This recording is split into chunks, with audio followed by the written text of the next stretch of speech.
Our general education program at Kendall College aims to help students develop knowledge, skills, and values that enables them to be educated, responsible, adaptable, and ready for the world.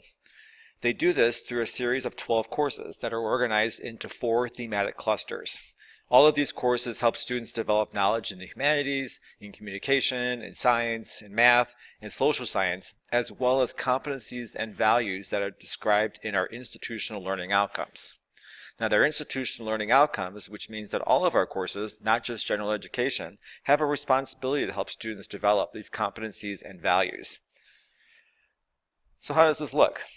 Let's imagine that as a subject matter expert, you are asked to develop ECE 215. You go to your curriculum map, the sheet that I provide you access to in Google Drive, and you go to the education section and you look for your course. ECE 215 is mapped to 2 competencies, communicating and collaborating, and 1 value, ethical standards. With this information then, I can list what my institutional learning outcomes are, and this tells me that in this course, ECE 215, I need to find ways to build the course so that the instructor will teach something new about communicating, about collaborating, and about ethical standards. And in this course, I'm going to design opportunities for students to practice those skills and opportunities to demonstrate their ability to apply those skills, as well as behaviors that relate to this particular value.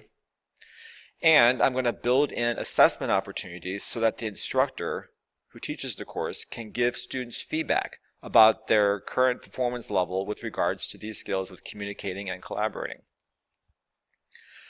Let's think a little bit about who the student is who's taking ECE 215.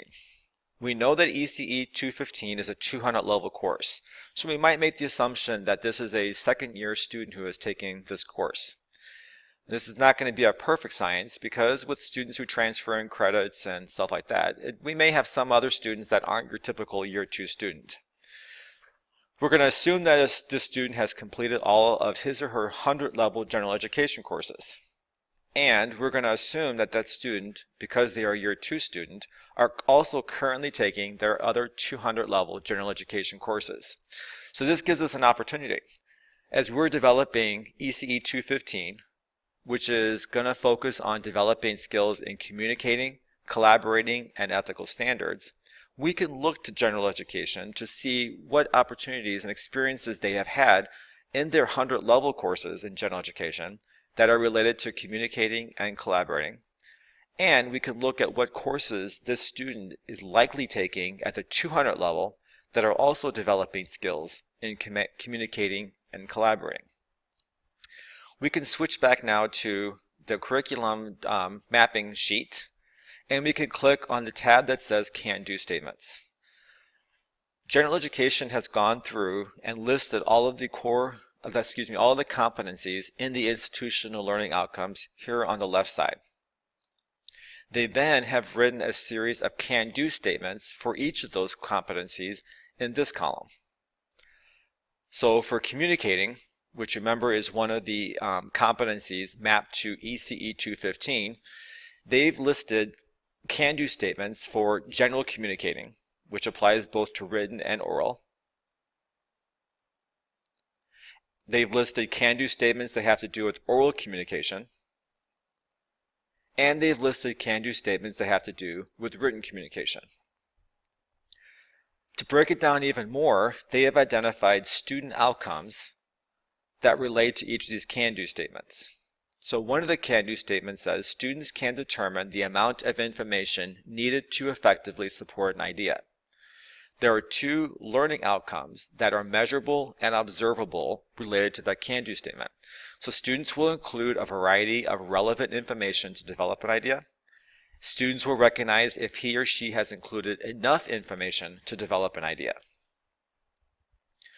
In this sheet, we can also look to see which general education courses are introducing that topic, or that skill, or are reinforcing it and are expecting students to becoming more independent at applying that skill. So for this first student outcome, student will include a variety of relevant information to develop an idea. You can see with the T that that skill is being introduced to students in KCC 101. It's being reinforced, and again, students expected to become more independent and proficient with that skill in KCC 104. I can scroll over to the right and I can see that that same skill is being reinforced again in KCC 207 and again in KCC 310. Each of these X's, again, just like with you as a subject matter, that skill is being, something new about that skill is being taught in KCC 104, and again in KCC 207, and again in KCC 310.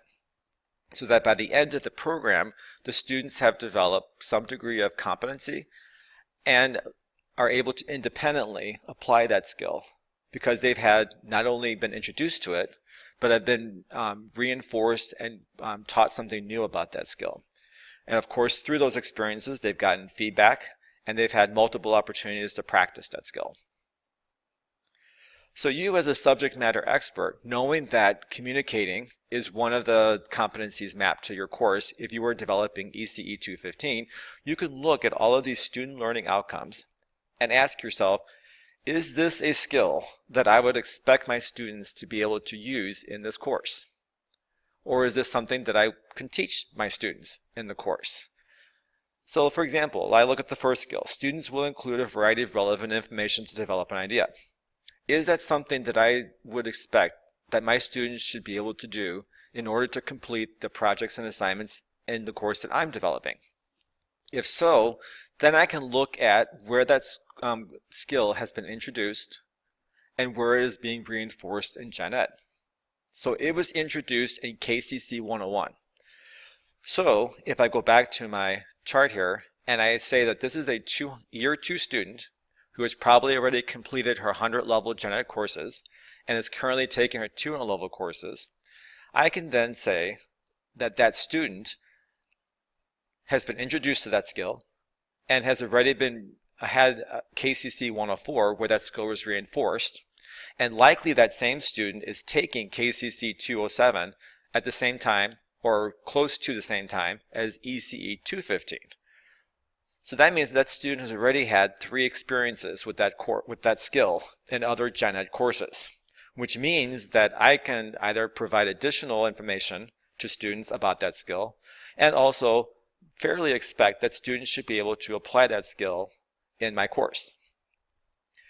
I can look down and see that there is one skill here related to using logos, pathos, and ethos to persuade and or appeal to an audience.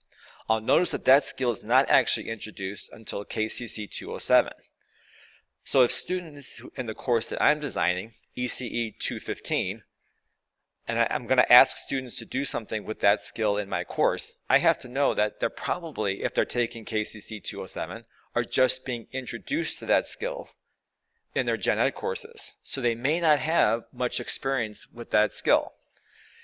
If I want that skill to be a part of what I do in my course, because again, communicating is mapped to my course, knowing this, that it's being introduced in KCC 207, gives me some insight about what I might need to do in my course.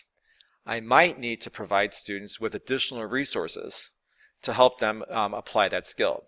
I might have to teach something in my course directly to help them be able to use that skill successfully in my course.